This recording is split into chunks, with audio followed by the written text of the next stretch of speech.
Hey, how are you guys? I just wanted to show you something else that I've been working on.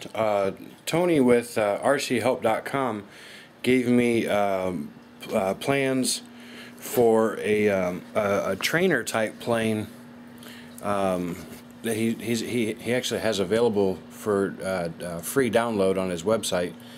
And as 2 weeks ago I downloaded the plans and started putting it together, and well, I think I've got it all pretty much done except for the propeller. I have to go out and buy a 10-inch propeller. I don't have any 10-inch propellers. I got a bunch of 8s and a couple of 9s, but yeah. So anyway, I figured I'd go ahead and show it to you here real quick. Get the camera turned over here. There we go. Now let me hop up and get back over here. Here, you can kind of see it. The plane is made from the Dollar Tree foam board. It took me about 2.5 sheets. The wing has a KF3 airfoil. This will be my first experience with a KF airfoil. Pretty excited about this. Actually, I'm putting this plane together for my wife. She's recently expressed an interest in flying with me, and I just think that'd be kind of cool. You got the servo there on the side. It's got a linkage that goes back to the rudder. Over here on the other side, there is the linkage, or the servo right there with the linkage that comes back to the elevator. I've got the ailerons plugged into a Y splitter because my receiver that I've got in here is the receiver is only a 4-channel receiver, so I had to use a splitter.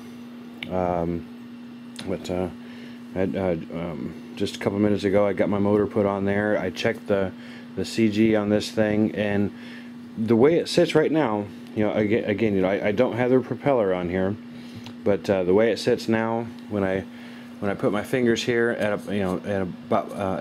approximately one third back, the plane balances out actually just about pretty well, level, just about perfect. So when you get a propeller on here, then the plane might be just a scooch nose heavy, which I think that'll be okay.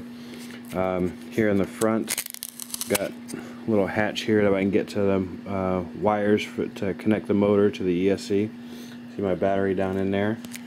I'll show you the control surfaces here. There's a right aileron. There's a left aileron. And there's the elevator. Up and down. And the rudder. Yep, that's all working. And the motor. Yep. Let's see if I can pop these rubber bands off here. I'll show you a little something about the inside. Boy, that's whoops, hard to do one-handed, but I shot myself with that one.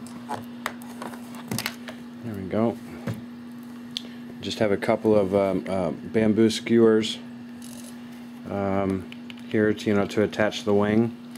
There's my Y. Now Tony, Tony with rchelp.com. You come across this video, and I'm sure you will. I did things a lot differently on this than the way you did yours, because you actually had the top plate that was cut off here attached to the wing here, to the underside of the wing there. I think I kind of bounced through what I was doing. I didn't actually watch your tutorials until a couple of steps later. So the piece that got cut out right here, I don't have that anymore, so I'm just gonna go with this, and we'll see what happens. But so anyway, see, I've got my 4-channel Spectrum receiver. It's a Spectrum AR400. I've got a couple of servo extensions back here that go to the servos for the tail end. And let's see, here's my battery. I've got my ESC.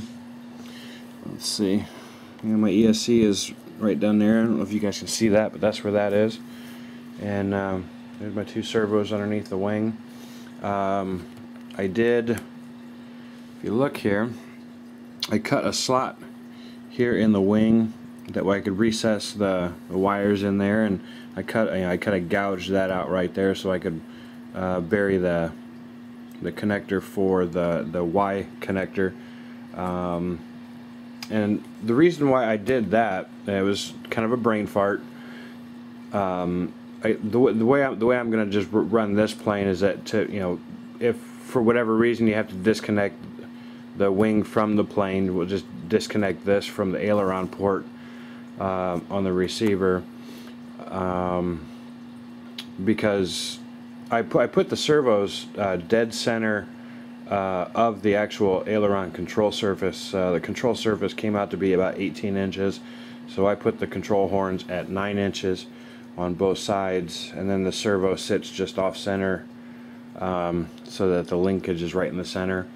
But because I put the servos out too far, not realizing it, I would have had to disconnect the servo from the extension here, and then these wires here would actually hang out underneath the wing, and I wasn't real fond of that.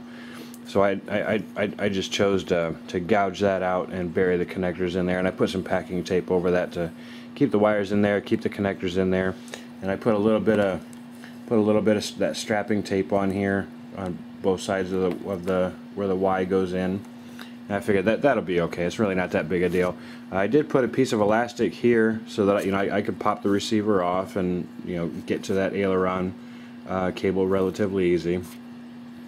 It's really not that hard to do, so I don't mind that. And as long as I keep putting the receiver back in the far corner of the Velcro, I mean that's where it was.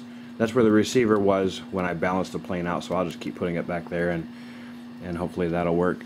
As far as the CG, see I've got a little black mark down there. That little black mark is to be where the back of the LiPo battery is. Because I've got a strip of Velcro down there on the bottom, and I've got a strip of Velcro on the underside of this battery, to keep that from sliding around, help keep that in place. But I did put a little mark down there. You see that mark right there with I got my black Sharpie marker. I put that mark in there so that I slide the battery up in there a little bit and then just drop that down on the Velcro, and that should be all in good shape. I was checking the weather report for today. We're supposed to get back up into the 30s. Not supposed to get any snow, and the wind is supposed to be pretty mild. But unfortunately, old Derek decided to catch himself a bit of a cold, so I'm not going outside. I'm just going to stay inside, and I'll probably just go take a nap here in a little bit. So anyway, yeah, pretty much have the trainer from rchelp.com. I pretty much have that done. I'd certainly like to say thanks to Tony with rchelp.com for the plans for this. It's a really neat build. Certainly not hard at all. Actually, there was a couple of parts throughout the process that I had my wife helping me out. She did a real good job. Like I said, this plane is actually for her. So yeah, appreciate you guys watching. We'll catch up with you later.